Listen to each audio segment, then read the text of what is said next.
Hello guys, welcome back my channel Puja day. কেমন আছো তোমরা? আই হোপ কি তোমরা খুবই ভালো আছো, আর আমিও খুবই ভালো আছি। তো এইখানে দেখো, বাবুটা টিভি দেখছিল বসে বসে আর লাড্ডু খাচ্ছিল। তো টিভি তো সহজে দেখে না, বাই চান্স একটুখানি দেখে, তো যা গাড়ি দেখে, কার্টুন वगैरह দেখে না। তো চলো ও টিভি দেখুক, আমি রান্নাঘরে চলে আসলাম। তো এখানে দেখো ছোটো ছোটো ঝিঙ্গা মাছ নিয়ে এসেছিলো, তো এটাকে ধুয়ে হলুদ নুন দিয়ে হালকা সা তেল দিয়ে ফ্রাই করে নিয়েছিলাম। তো আজকে তোমাদেরকে এই ঝিঙ্গা মাছের রেসিপিটা দেখাবো। তো এখানে দেখো কড়াইটা বসিয়ে দিয়েছিলাম, কড়াইটা গরম হয়ে গেছে। দিয়ে দেবো মাস্টার অয়েল আর জিরে, তারপরে দেবো কালি জিরে, হাফ চামচ জিরে, হাফ চামচ কালি জিরে আর একটু তেজপাতা দিয়ে ফোড়নটাকে পুড়িয়ে নেব। তো ভালো করে ফোড়নটা পুড়ে গেলে তারপরে এখানে দেখো একটা মিডিয়াম সাইজের পেঁয়াজ কুচি কুচি কেটেছিলাম, পেঁয়াজটাকে ভালো করে গলিয়ে নেব। 2-3 মিনিট তক নাড়াচাড়া করব।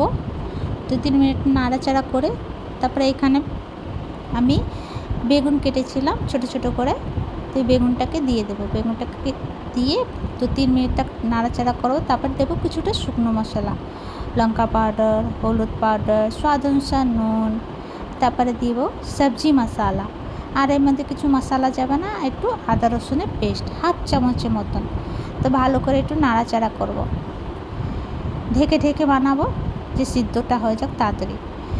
তো তব তক ফ্রাই করব जब तक তেল না ছেড়ে দেয়। তো এখানে দেখো সাইড দিয়ে তেল ছাড়া শুরু হয়ে গেছে। তো এবার আমি ঝিঙ্গা মাছটা দিয়ে দেবো, দিয়ে ভালো করে আবার নাড়াচাড়া করব। 1-2 মিনিট তক নাড়াচাড়া করব। তারপরে যে দিয়ে দেবো একটু জল। তো জলটা আমি একটুখানি দিয়েছি, বেশি দিইনি। তা আবার ঢেকে আবার ফুটিয়ে নেব, 2-3 মিনিট তক ফুটাবো। তো দেখো রেডি। তো বেগুন আলুর ঝিঙ্গা মাছ রেডি।